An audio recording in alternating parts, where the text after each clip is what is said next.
2, 3. Are you hearing feedback?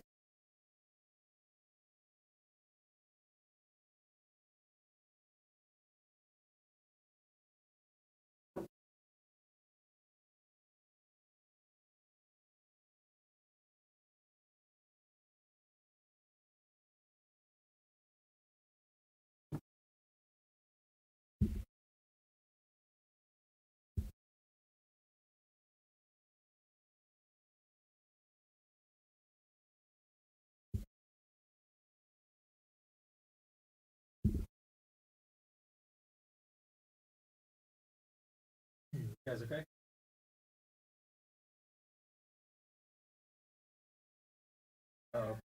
I'd be worried that I hear feedback. Hello, hello, hello, hello.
Hey guys, welcome. Happy Sunday. Foxton Talks. I'm Ashlie Rodriguez with Brian Webb. Hey, thanks for joining us. Yeah, here we go. The first day of February. You Beautiful ready? day. I think we set another heat record today, I heard. It's gonna 80 be in the something. 80, yeah, and 80 degrees is a high. But that's not why you wore your sweater. No, as you can tell, I wore green. Rookie move, green, man. so Rookie move. Here I am, and then I disappear. So yeah. Pretty cool. Oh, gosh. Okay. Yeah, so really nice out there, man. It does seem like a lot of people are enjoying it. They're out and about. Little Yeah, extra. why not? Yeah, gotta love it. That's why we live here. Why not? I just spoke with a woman in Asheville, North Carolina today, and she has been stuck in her house for 2 days, completely snowed in. Man. And then you come out to Phoenix, Arizona, and it's 80 degrees. It's just crazy. That's rough when North Carolina is getting pounded by winter weather. Geez, ice and snow, and was it like minus degree temperatures that way? I mean, they're not used to that. Yeah, what it feels like. And the thing about it is, I was just in New York City this past week, and they had done a quality job of like plowing the roads, and people were able to move about, but it was just these huge snow drifts. And, you know, because when the snow plow goes through, it just pushes the snow to the side. But then it gets so cold that those snow drifts freeze into blocks of ice, and then they just get gray and dirty and brown, and it's just, New York looks really messed up. Quite the problem, right? I mean, I remember that being an issue. They're like, why are you shoveling all this snow onto my car? Well, where's it going to go? I mean, you got to go down the road to clear the road. So, yeah, so then nobody wants to park on the street when a snowstorm's coming, but that's where you got to park. That's where you got to park. And then, God forbid, you had something to do, and your car is completely sandwiched in now with snow on all sides of it, with these huge snow drifts.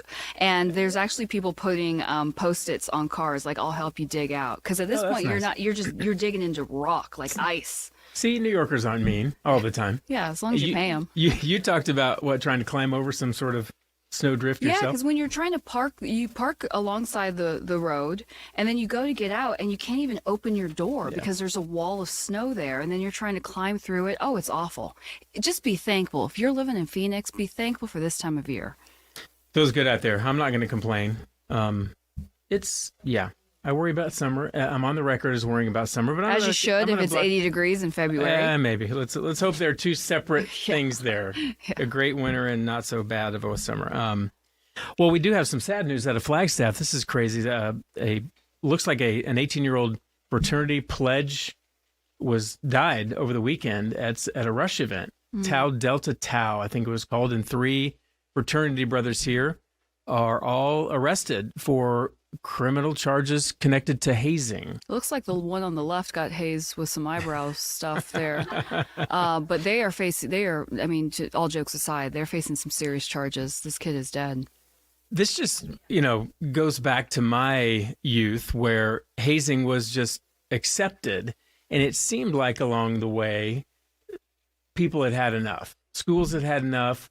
Students had had enough, and it was just out of favor. You don't do that anymore. Well, it's one thing to be like, go get me coffee and go do this and go do that. It's another thing when you involve alcohol, because you just don't know where somebody's tolerance is. And a lot of these hazing deaths and incidents are revolve around them forcing, what do you call it, pledges to drink too much, and they get alcohol poisoning. That's the thing. I wonder if it's going to come down to, were they challenged or coerced or pushed to drink and drink and drink? Or how much did he do on his drinking on his own? And then, everybody has a different level of what they can take. And I don't know. And we don't have many details, right? So we don't know how this kid was killed. It just says he was at a Rush event and alcohol was involved. That's where it seems like it's heading.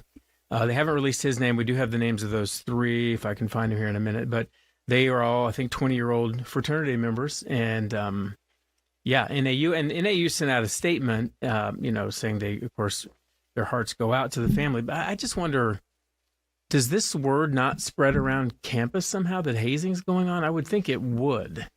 I can't prove that, but I would think it would. Yeah, I think the fraternity sorority life, they got their own thing, and this is part of it. But I think when you have drinking involved, and then you have a group, and that group think kicks in, and everybody's drinking, everybody's just do it, and it probably goes too far.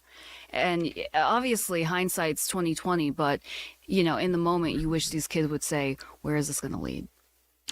I'm remembering now, trying to remember. ASU, I think, had a big fraternity problem back in the day, and they were forced to make changes. And I know I grew up in Kansas, and KU and K-State were always seemed like something was weird was going on from time to time, and they were pushing it too far. It's just kind of going the to San nature of the Diego beast. State, also a party school. They just shut down frat houses, straight up shut them down, or suspended entire fraternities for a couple years. Isn't that what they did, Robbie? Is that what they did at ASU? Robbie Baker standing on the sidelines here. Yeah, they don't really have the frat houses anymore. Yeah. There's like condos. He said they don't really have the frat houses anymore at ASU. Because of something similar, right? trouble. A hazing I don't problem. know entirely what was the influence, but I do seem to remember that from back in the day. Anyway, so it's kind of part of the deal. Yeah. Still, clearly. Yeah. All right. Should we bring Robbie in since I introduced him? Do you want to come in, Robbie? Robbie. We got to get a mic. Well, while Robbie's setting up, another thing on our list of things to talk about is, wow, man, Check 1, 2. another Epstein jump Check 1, 2. of Epstein files. It was quite the thing. And what struck me is kind of what I think a lot of us suspected. What my takeaway was that a lot of these rich businessmen in his orbit all said, "Nah, I barely knew him. We just did some business stuff on the side," and that's not what the emails are showing. We have emails from Steve Bannon, Elon Musk, Howard Lutnick. The one with Elon Musk, he's looking for a party. When's a big party? The one that really stood out to me was Bill Gates, right? Because this is a humanitarian. This is a guy that has a lot of prestige and respect. He actually asked Epstein for antibiotics for Melinda because he had passed her an STD. Huh. That came out in the emails. There's videos that have come out that are extremely disturbing. Where one video, Epstein looks like he's chasing a young girl, little girl.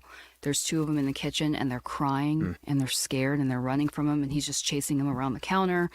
It's dark. It's a stain on this country for a long time to come. Well, it's a lack of our leaders have lost credibility. I think the trust that we used to have in government is gone. Not to mention what's happening with ICE. We no longer trust our institutions, and the thing about it is the DOJ under Todd Blanche, she's saying that there's still not enough to charge anyone. So if you're on social media scrolling, you get this sense of just like utter defeat from people who are totally disgusted by this, but nothing's going to come of it. And Trump is mentioned a bunch of times. Bill Clinton and Bill Clinton, you name it. and yet there's still not enough evidence to charge anybody with any crimes. When we know that there is an elite pedophile ring that our leaders are a part of. Oh, let's take a hard pivot and bring Robbie in. I can't take any more bad news. Robbie, some interesting news for Arizona Cardinals, right? Yeah. How much time do we have before? Just keep talking. Just 2 talk minutes, until we get 2 minutes. cut off. Okay, that's what I usually do. Anyway. We can ask Hans if you can be on the backside too. That's up to Hans. He wants to talk movies. We got a good sports talk. We'll work it out. Well, we'll tell you at least the headline today is the Cardinals finally have a head coach. Mike LaFleur, the offensive coordinator from the Rams. He also spent some time. Oh man, that's right. Okay. He also spent some time with the Jets as well. He's been in the league for a while. His brother is also the head coach of the Green Bay Packers. That's why if you heard LaFleur, that maybe name ring the bell for you. But it's Mike LaFleur, not Matt LaFleur, that is coming to the Arizona Cardinals. So it took almost a month, like 20-some days for the Cardinals to figure this out. They were the last team. This happened last time when they hired Jonathan Gannon. They were the last team to make a head coaching hire. It has happened now again because technically the Raiders they announced they hired Clint Kubiak earlier today. Then the Cardinals announced LaFleur. So the second straight time he's they're the last team to find their head coach. I could never get you to just talk shit. I can never get you to I don't be say that word. pessimistic. No. Can we say that word? I don't know. But She said it now, not the me. Cardinals were so bad this season. Yeah, who was- Do you actually have faith that this guy is going to bring some wins? You gotta have faith. Oh, you here gotta we go. have Faith. faith. Here we go. Ashley, where's your faith? What are we doing here without hope for the future? It's the hope that kills you, Ashley. No, I hope It That's why is so. the hope that that's why kills. we're sports fans, you know? Oh, we're in break. Can you just wrap that up, Hans, and then we'll... Yeah, that's fine. Okay.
Since talks, me and Ashley and Robbie here. Take it where you left off, Robbie. Yeah, so Mike LaFleur, the new head coach for your Arizona Cardinals. It was a long process, but the Cardinals, as they will say, got their guy here. And we'll see. It's kind of a swing the other direction. Jonathan Gannon was a defensive-minded, kind of a defensive-first coach. LaFleur is coming as the offensive coordinator of the Rams, was his last job. So more of an offensive mind coming to take over the Cardinals now. There's plenty of weapons that the Cardinals have offensively. I think the biggest question now, the first domino has fallen. They have a head coach. He will work on filling out his coaching staff. The next domino will be Kyler Murray now. Is he going to be traded? Is he going to be cut? Are they going to try to sell it to the fan base that LaFleur can resurrect Kyler a little bit here because he's an offensive coach and he can fix this situation? That will be kind of the next domino to fall and keep an eye on. Something to get interested in for a All while. right. Something to, yeah, you know. All right, We'll should see we what bring happens. in Hans now? Good stuff, Robbie. Thank you, man. Robbie. Appreciate See you coming ya. in, I'll Robbie. shuffle out. Shuffle out with Robbie, And in Hans, with I Hans. can give you my headphones so you can hear. Hans, our movie expert, and you got a truckload today, huh? I've been watching a lot of Sundance Film Festival movies. Oh, cool. And you too can watch them today, only today if you're watching this live. You can, Okay. watch from home. It's $35, so it's a little steep, but you get a Q&A afterwards with the creative team. Per movie? 35 per It movie? is per movie, yeah. So, I Ouch. mean, it's a little steep, but on the other hand, if two people are watching, that's what you'd pay at a theater. Okay. Really. So, Okay. And no popcorn with that. I don't think it comes with First one's Josephine. We talked a little bit about this last weekend, but it's Channing Tatum, Gemma Chan. 8-year-old Mason Reeves stars in this. And this one's already got 2 awards at Sundance. It picked up 2 U.S. Grand Jury Prize Dramatic and the Audience Awards. So look for this in theaters this year. I'm This getting is immigrant one. vibes. It's no, actually, it's basically child witnesses a shocking crime in Golden Gate Park. Okay. And deals with she the emotional witnesses it. aftermath. Yeah, it's a horrible crime she sees, and so she acts out in all these ways that make total emotional sense. If there's an emotional logic to everything she does, she just starts acting out in these ways. And this was a really good one. This made me cry like 3 or 4 times. I heard that it's like from her perspective. Very much. So all it's a from different her. type of movie. Very much a POV perspective. It's really on her shoulders. She carries the whole thing, and this is a first-time performance for her. How old is she? And she's 8 years old. Mason Reeves does a great job, and Channing Tatum talks in the Q&A afterwards, saying that he cried, 6 or 7 times during the movie because it was the first time he sees it. And that's what I love. One of the things I love about Sundance in person, you're seeing these people in person, or seeing them watch it for the first time, and your reactions in the theater are sort of. Suddenly you realize, oh, I'm surrounded by the cast right now. Oh my it's gosh, kind of that's a trip. so cool. It's kind of fun. Channing's really doing well for himself lately, huh? Right, yeah. Getting some good roles. Well, and this gives him a lot of indie credit. It really does, and it wouldn't be surprised if he got some awards for this. And the music was just so captivating. I kept thinking, boy, they're really choosing the perfect music for this. It turns out the composer is engaged to the director, Beth Diarrujo. So another one, Nuisance Bear. This got the U.S. Grand Jury Prize. So look for this documentary in theaters later this year. They had 700 hours of footage of polar bears, and they captured this video by mounting cameras to cars so they could be safe and not get attacked, but also they're following the bears around. And the narrator is Eastern Canadian Inuktitut, so he explains how the bears came only after the outsiders showed up and said, you all need to stay in one place, you need to go to school. And as the ice all disappeared, polar bears came in and basically became a real threat to the community. Just fascinating movie. Gorgeous shots of snowy landscapes, just illuminated by twilight. And, the narrator talks about how everything just transformed in a lifetime. So they're basically coming into contact with humans because they're hungry, I assume? Presumably, yeah. Yeah, there's a trick-or-treat sequence where you're like, oh gosh, all the children are totally in danger right now because they're out trick-or-treating. Oh, man, yeah. So there's this weird tension between the people, the polar bears, and also a tension, to the environment, global warming. Yeah, exactly. I've never seen a polar bear person, but they are huge, if I'm not mistaken. I mean, you underestimate how big these things are. I never knew that polar bears love garbage dumps so much. There's a lot of garbage dump footage. And I mean, they're clever animals, certainly. Yeah. And they're also they follow around these tour buses that literally go, it's like whale watchers. They go searching for the polar bears. Yeah. Okay, I got you. Yeah. So this was a really good one. Keep an eye out in theaters for this one too. This one, no doubt, will get. Neither of these 2 films have distribution deals yet, but I'm sure they'll get picked up soon given the awards. One that does have a distribution deal, I just watched last night. Because again, you can watch these right now if you want. Bedford Park. It's the winner of the award, the U.S. Dramatic Jury Award, and this one. A car crash brings together 2 strangers. Both of them are Korean American, the children of immigrants, and but they both have very different backgrounds. And the car crash brings them together in ways you wouldn't expect. And it really is about how trauma gets passed down through generations and the different ways people deal with loss. Really inventive story. Really intriguing. Okay. Really like this one. So look for this one. This does have a distribution deal already with Sony Pictures. Is it in English? It's in American? American? Yeah, it's mostly in English. Okay. Set in Queens. Okay. Yeah, it's mostly in English. And I like this one a lot. It's nice they're finding new stories for movies. I thought they'd run out. I mean, sometimes I'm like, I've seen this 1,000 times, but there's still some smart people out there. Yeah, totally. Good for them. And speaking of creativity, Public Access was a documentary I was really looking forward to because, living in Manhattan, there were so many good public access shows. Sometimes, I'd watch 90210 and then I'd watch Public Access in Manhattan. And then all of a sudden you see naked people and you're like, what's going on here? Oh, I didn't realize how far some of this stuff could go. Because, there was a lot about pushing the boundaries. It's important to obviously, pay tribute to the First Amendment and give people the chance for self-expression to create their own shows. Because back in the day, three TV networks. It was all one-way communication. People could not. There was nothing like YouTube. So this was YouTube before YouTube was public access. And people figured out, hey, we can just make. You mean I can just grab a camera and go make a show, and it doesn't really cost that much, really? Oh, it's amazing too. Yeah, not only the creativity with shows like Mrs. Mouth. I don't know if you ever saw this one in Manhattan, where the person's upside down and you just see their chin, and there's hilarious. Little eyes and nose here, and they talk the whole time. The upside down chin. Anyway, there were a lot of famous people that show up in these shows, but Debbie Harry, Beastie Boys, Rolling Stones, Basquiat, anyway, I love this documentary. Really about the responsibility to meet the potential of the medium, especially back then when, cable was a monopoly, and there was this agreement that, hey, if you're going to lay down these cables and you're the only company people have to choose from, you have to give something back to the community. So imagine that. Yeah, the doc only focuses on New York. I know. Quite what? concept. Oh, I don't have headphones, so you guys have to tell me. Gotcha. my son- No. No, but- I go was ahead. going to ask, are you going to watch Melania? Speaking of documentaries. I don't know. I heard it did better than expected. It did. What, 6 million? I think it pulled in. It definitely did better than expected. I mean, it's definitely not a Sundance movie, but I'm sure I will at some point. I don't know that I'm going to go in theaters to see it. Right? It doesn't seem interesting in the slightest, and they're not even trying to say, "Oh, this is why you should watch it." Yeah. Other than just worship of her, and if you don't worship her, I mean, I don't see the point. You don't learn anything new, is what I No. heard, that we already That's did. what I She doesn't have a personality either, so Well, right. No, she does. It's true. yeah, True. So, I barely don't think understand she's her. the second lady for her personality. No, I'm guessing. I don't know why we need. I've never met her, but yeah. Okay, continue. oh, yeah. No, a couple more. We got a few more minutes. This one, If I Go, They Will Miss Me, describes sort of as a tale of magical realism in the Watts neighborhood. It stars Danielle Brooks from Orange is the New Black, Broadway's Color Purple. Just this incredible frame composition in so many of the shots. It's about the strained relationship between the 12-year-old boy, Lil Ant, and his dad, Big Ant. Dad does not like his son's artistic tendencies, tosses out all the items he made for a class project about Greek mythology. There's a lot of imagery in this of wings and planes, suggesting, the idea of flying away.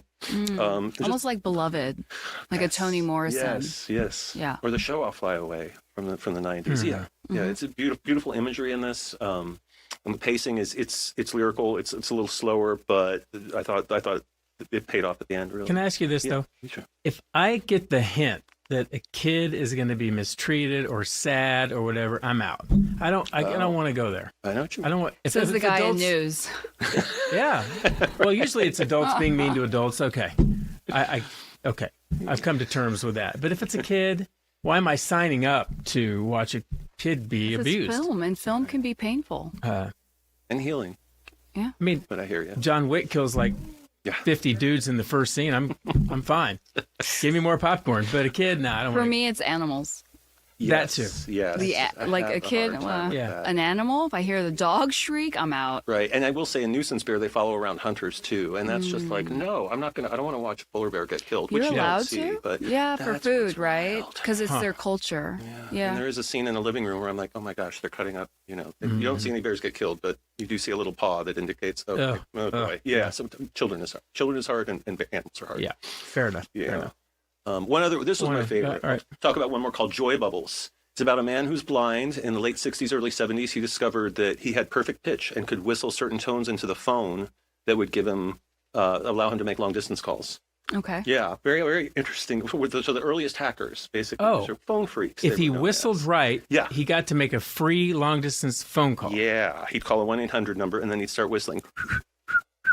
Like for 212 and just make free long distance mimicking calls. the tone of the phone. Exactly, yeah. Wow. So for a while, he and others were getting away with it. And finally, he got busted, was hoping that this would turn into a career at the phone company for him. And eventually he got a couple jobs at phone companies. Just such a strange, unique film. And he eventually started this phone number you could just call to hear his stories.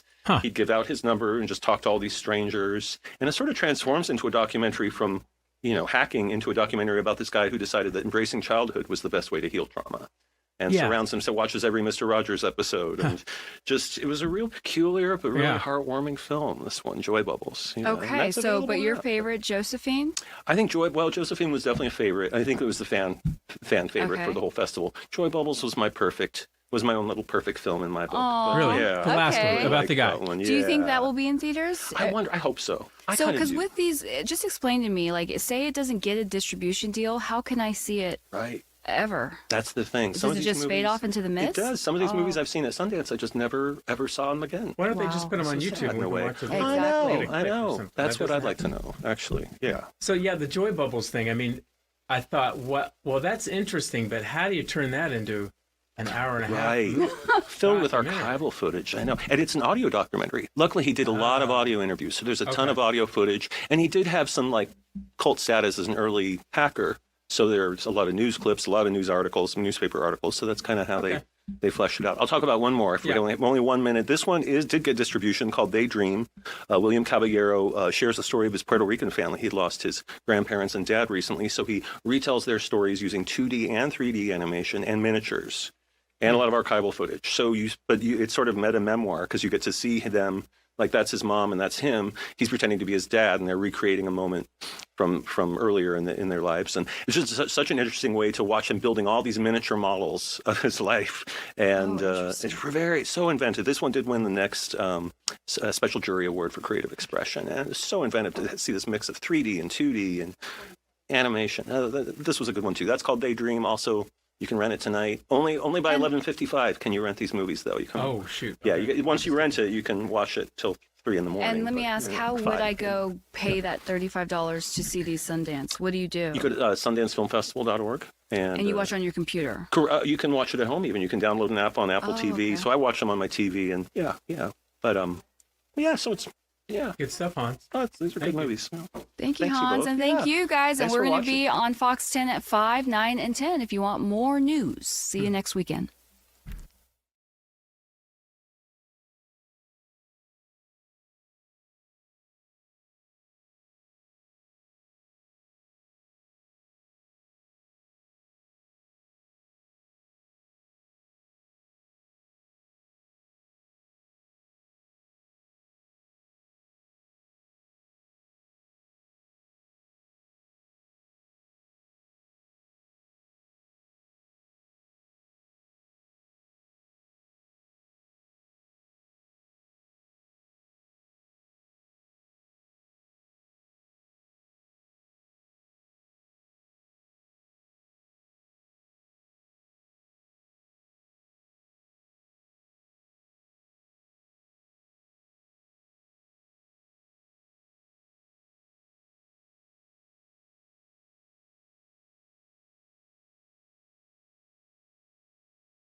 Took $186 billion from SNAP, literally stealing food from the mouths of hungry children, seniors, and veterans. And in that same one big ugly bill, used taxpayer dollars to give the Department of Homeland Security and ICE a slush fund that's been used to unleash a killing machine in Minneapolis, using